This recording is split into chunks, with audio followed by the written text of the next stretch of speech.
Ashok Kakkar, Senior Managing Director, Varian Medical Systems, based out of Mumbai. If you look at the scenario in onco space, especially on the radiation therapy across the country, you'll find there are islands of excellence. When we look at Tata Memorial, we look at Adyar Cancer, and so on and so forth. There is some great amount of work which is happening. But if you look at our country, it's such diverse country with population across mostly in the rural sector, and that's where the challenge lies. And if you look at some of the statistics globally, it's established that at least 50 to 60% of the cancer patients need radiation therapy. In India, that number is 18%.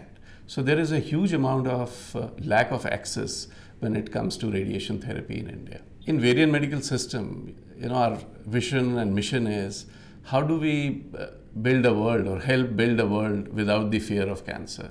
When we talk about cancer, it's almost treated as a death sentence, and it has a great impact on the whole psyche of not only the patient but the families. So what is very critical is that the whole community of doctors and the medical practitioners are able to give a sense of hope to the family that if detected early, there is hope available, there is treatment available, and that's where we come into play. Varian has been active in India for last over 15 years. We have a whole portfolio of products. Radiation therapy, as you know, is a non-invasive way of treating cancerous tumors, and we've been in the forefront helping our customers and the doctors to bring in these technologies for patient care across the country. So, across different price points. Predominantly, our portfolio is around radiation therapy and radiosurgery equipment, both on the linear accelerator side as well as on the brachytherapy side. So we have, TrueBeam is our flagship linear accelerator product, and today well established as a state-of-art technology when it comes to radiation therapy. The challenges, which is not unique to India, but in general with setting up of any RT facility, it's a long incubation. From the time a project of this nature is conceived, it takes almost 18 months to 24 months to really, get the center up and running. There are regulatory approvals, there are issues around construction, and so on and so forth. But I think those issues are still manageable if planned properly. I think the biggest issue in India is around availability of skilled resources, whether it is medical physicists, radiation oncologists, technicians, and so on. And that's the reason, if you see, we have over 700 districts in our country, but radiation therapy is today available only in 40 districts.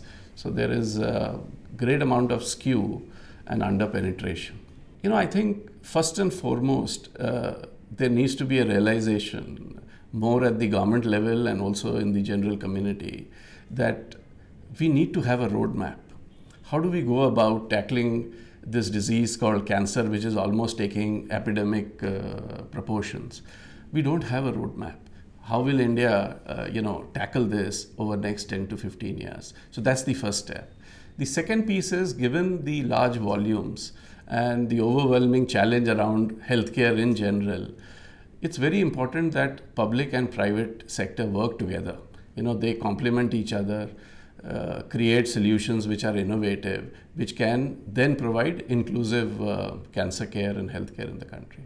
So we are now actively working, whether it is with Niti Aayog or Ministry of Health. The idea is, how do we construct the right models of engagement which are win-win, both for the private sector as well as for the government and the patient? Because I think the biggest issue in India is around affordability. Even the patient charges may be 1/10 of what they are in the developed world, but still unaffordable by most of the patient.